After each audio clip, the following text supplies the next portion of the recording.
Hilangkan pikiran, ideku tidak baik, ideku tidak unik. Selama manusia ada, maka selama itulah permasalahan akan selalu hadir. Bisa jadi itu membuat kita jadi kecanduan nih ikutan karya tulis ilmiah. Logis. Mari kita Berpikir logis bersama Podcast Logis. Podcast Logis senantiasa membersamaimu tanpa terbatas ruang dan waktu.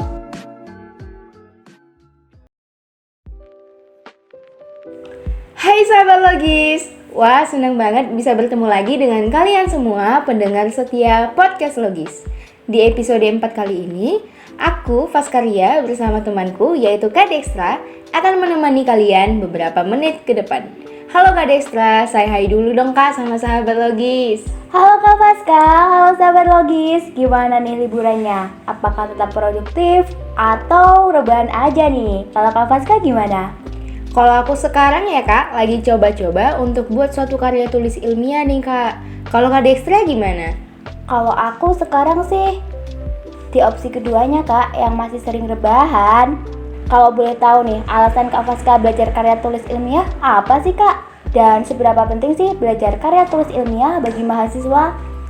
Kalau menurut aku, bukan penting lagi sih Kak, tapi udah kayak jadi suatu kewajiban gitu. Karena kita sebagai mahasiswa nantinya akan ada tugas akhir atau skripsi, di mana hal ini sangat berkaitan erat dengan karya tulis ilmiah. Begitu ya Kak Faska. Dah, berbicara tentang karya tulis ilmiah, relate banget gak sih dengan topik yang akan kita bahas kali ini, yaitu kupas tuntas karya tulis ilmiah. Nah iya, benar banget Kak Destra. Kali ini kita akan kupas tuntas karya tulis ilmiah bersama seorang narasumber yang keren, kece, dan pastinya wow banget nih Kak. Wah, siapa tuh Kak? Siapa lagi kalau bukan Kak Syafa Tasya Taskia. Say hey dulu dong Kak Safa. Kak Safa gimana nih kabarnya? Halo semuanya, kabarnya baik. Untuk Kak Dextra sama Kak Faska, gimana nih kabarnya? Alhamdulillah baik juga Kak. Alhamdulillah Kak, baik. Sahabat Logis tahu nggak Kak Syafa ini merupakan salah satu fungsionaris UKM Pendidikan dan Penalaran yang cukup banyak menorehkan prestasi dalam bidang kepenulisan, khususnya karya tulis ilmiah. Wow, keren banget gak sih Kak Syafa? Oh iya, aku mau langsung aja nih ke Kak Syafa. Kak Syafa sekarang lagi sibuk apa nih Kak? Oke, terima kasih atas pertanyaannya. Untuk sekarang, alhamdulillah kemarin diamanahi lolos pendanaan PKM. Jadi sekarang lagi sibuk mengerjakan PKM gitu Kak. Wah, keren nih. Walaupun liburan, Kak Safa tetap produktif. Kak Safa kan udah familiar nih dengan yang namanya karya tulis ilmiah. Nah, kita mulai dari dasarnya dulu nih Kak. Definisi karya tulis ilmiah secara umum itu apa sih Kak? Oke, jadi untuk definisi karya tulis ilmiah secara umum merupakan suatu karya tulis yang disusun berdasarkan pendekatan metode ilmiah yang ditujukan untuk kelompok pembaca tertentu dan disajikan menggunakan format tertentu yang baku. Nah, dari karya tulis ilmiah ini memiliki beberapa contoh metode seperti metode penelitian kuantitatif, di mana metode tersebut menerjemahkan data menjadi angka untuk menganalisis hasil temuannya. Kemudian terdapat metode penelitian secara kualitatif, yaitu metode yang fokus pada pengamatan yang mendalam. Nah, itu kan tadi definisi dari karya tulis ilmiah ya Kak. Sementara kita tahu ada beberapa karya ilmiah lainnya yang juga sering kita jumpai seperti esai, business plan, dan PKM yang sedang Kakak kerjakan. Nah, itu bedanya antara karya ilmiah dengan karya tulis ilmiah itu sendiri apa ya Kak? Tentu saja berbeda antara karya tulis ilmiah, esai, business plan, dan juga PKM. Hal yang paling menonjol dari semuanya yaitu formatannya. Untuk karya tulis ilmiah itu formatan lebih baku dan sudah ditentukan. Sedangkan esai itu berdasarkan opini dari kita sendiri. Kemudian business plan itu untuk komersialisasi produk. Jadi kita membuat produk dan bagaimana cara kita untuk komersialisasi produk tersebut. Dan untuk PKM sendiri tentu saja juga terdapat formatan yang sudah ditentukan oleh Kemendikbud. Jadi kita harus mengikuti formatan yang sudah ditentukan. Seperti itu Kak. Oke Kak, berbeda dari segi struktur kepenulisan, metode, dan isinya. Kalau dari segi struktur untuk karya tulis ilmiah itu terdiri dari apa saja sih Kak? Oke, untuk struktur kepenulisan sendiri secara umum meliputi pendahuluan, di mana pendahuluan ini mencakup latar belakang, rumusan masalah, tujuan penelitian, dan kemudian terdapat pembahasan, di mana pembahasan ini kamu bisa menjelaskan nih metode apa yang kamu gunakan untuk karya tulis ilmiah kamu. Dan yang terakhir yaitu penutup. Oke, baik Kak. Itu kan tadi kita udah belajar tentang struktur dari karya tulis ilmiah. Aku pengen tahu nih Kak, cara Kak Syafa untuk bisa mendapatkan ide atau permasalahan yang akan dibahas dalam karya tulis ilmiah itu bagaimana sih Kak? Iya, benar banget. Hal yang paling penting dan hal yang paling mendasar yang harus kita lakukan adalah mendapat ide untuk membuat karya tulis ilmiah. Jadi yang pertama kita bisa identifikasi lingkungan sekitar. Karena selama manusia ada, maka selama itulah permasalahan akan selalu hadir. Oleh karena itu, kita dapat menggali ide dari lingkungan sekitar. Selain itu, ketika kita sudah mendapatkan ide dan mendapatkan masalah dari lingkungan sekitar, kita bisa mencatat pada notebook atau handphone yang kita punya. Selain itu, jangan takut untuk berpikir atau melangkah. Hilangkan pikiran, ideku tidak baik, ideku tidak unik. Itu jangan sekali-kali memikirkan tersebut, tapi mulailah melangkah terus, karena satu langkah yang kamu lakukan bisa menjadikan perubahan besar dalam hidupmu. Dan yang terakhir, yang paling sering saya gunakan, menggunakan metode ATM. Itu metode amati, tiru, dan modifikasi. Di mana kita bisa membaca jurnal, artikel, atau karya tulis orang lain, dan melihat kekurangan dari karya tulis itu apa sih. Lalu kita menambahkan dan membuat suatu produk yang berbeda, sehingga kita bisa membuat karya tulis baru seperti itu. Nah gitu sahabat logis, selama masih ada kehidupan berarti masih banyak hal yang perlu diperbaiki sehingga bisa dijadikan ide permasalahan.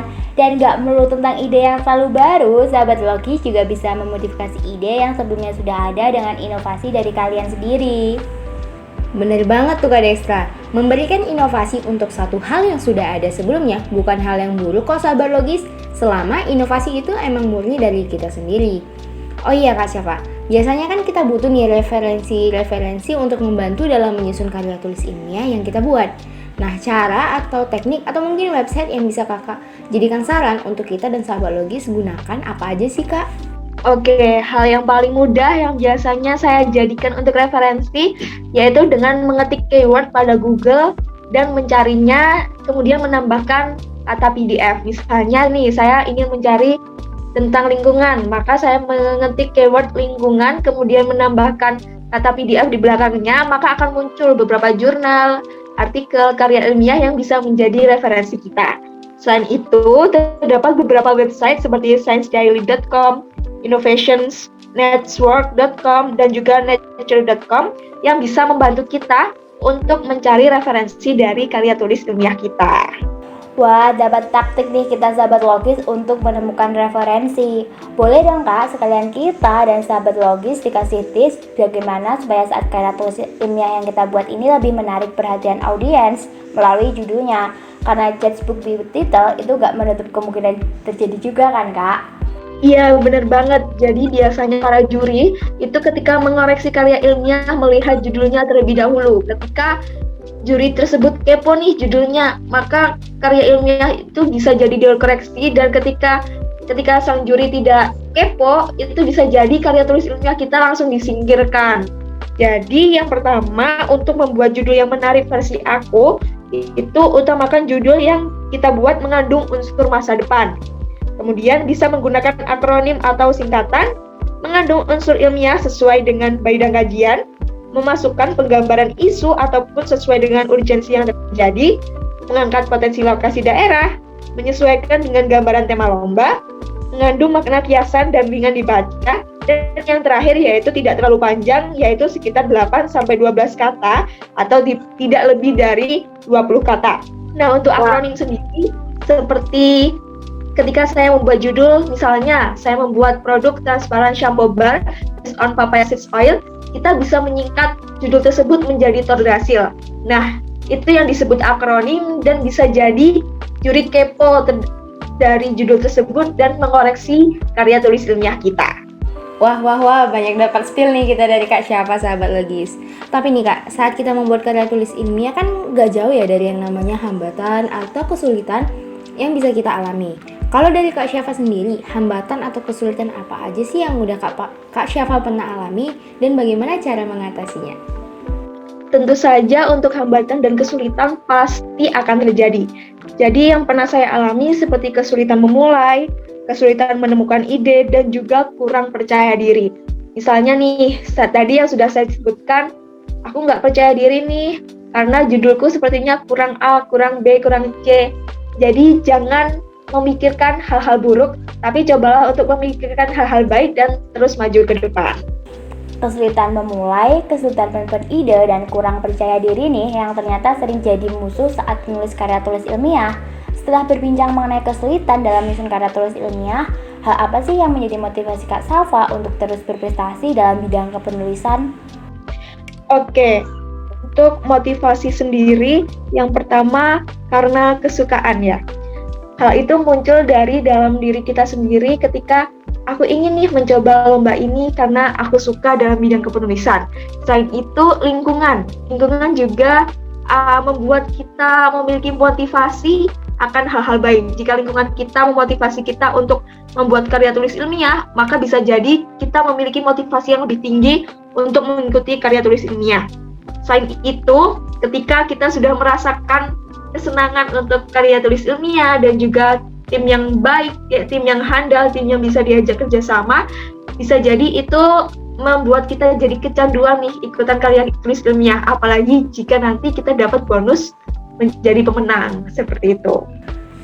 Wah, keren nih sahabat logis. Kalau tadi aku candunya rebahan, ini Kak Syafa candunya di karya tulis ilmiah. Sangat bermanfaat sekali sahabat logis. Benar ya Kak Destra, sangat bermanfaat banget ya Kak hobinya Kak Syafa ini. Tapi yang benar sih Kak, kalau udah ada satu ide dan kita mulai buat karya tulis ilmiah, jatuhnya malah jadi ketagihan dan pengen terus untuk mencoba Kak. Iya Kak, bener banget. Mau nanti hasilnya bakalan menang di suatu perlombaan atau enggak, justru itu yang terus memacu adrenalin untuk lebih dan lebih baik lagi.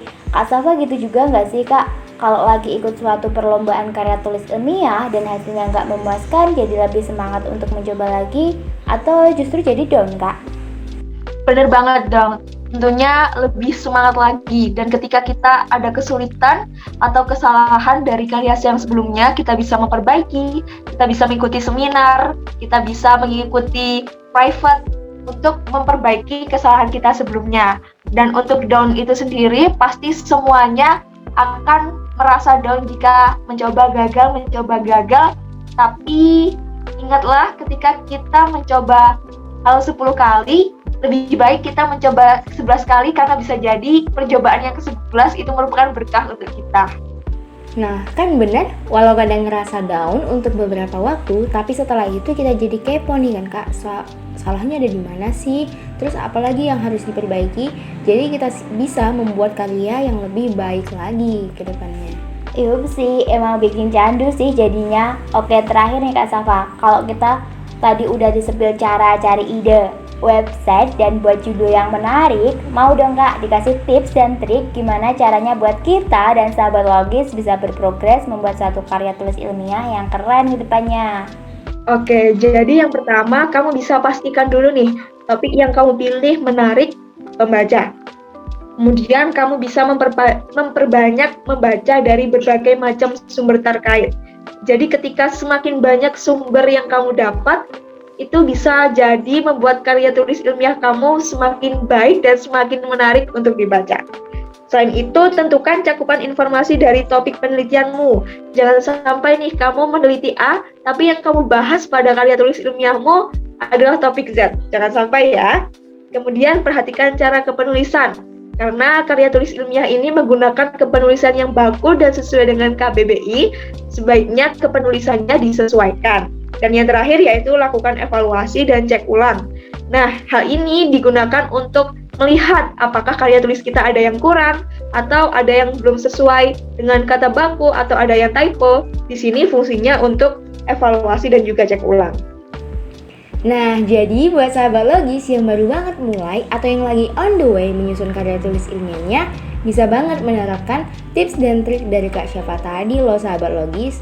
Perbanyak membaca jurnal-jurnal, setiap ada ide dicatat, beri batasan topik permasalahan, uraikan, kerjakan, dan evaluasi. Dijamin ketagihan deh. Sahabat Logis juga bisa cek website yang tadi udah disebutin Kak Safa sebagai referensi, yaitu Science Daily, Innovation News Network, dan Nature.com News. Dan pastinya kita ucapin terima kasih banyak untuk Kak Safa yang sudah mau meluangkan waktu dan sharing ilmunya bareng kita kali ini. Terima kasih juga saya ucapkan kepada Kak Faska sama Kak Dextra. Dan ada nih satu kata dari saya. Jadi membuat penulisan karya ilmiah sebenarnya tidak sesulit yang dibayangkan. Yang terpenting adalah bagaimana kamu memperbanyak literasi agar ide-ide yang kamu dapat bisa berkembang dengan baik. Jadi yuk sama-sama kita tulis karya ilmiah terbaik dari versi kita masing-masing. Oke Kak Safa, terima kasih. Yuk buat karya tulismu sahabat Logis, karena pastinya sahabat Logis udah jadi tahu kan apa itu karya tulis ilmiah. Pastinya udah dong Kak.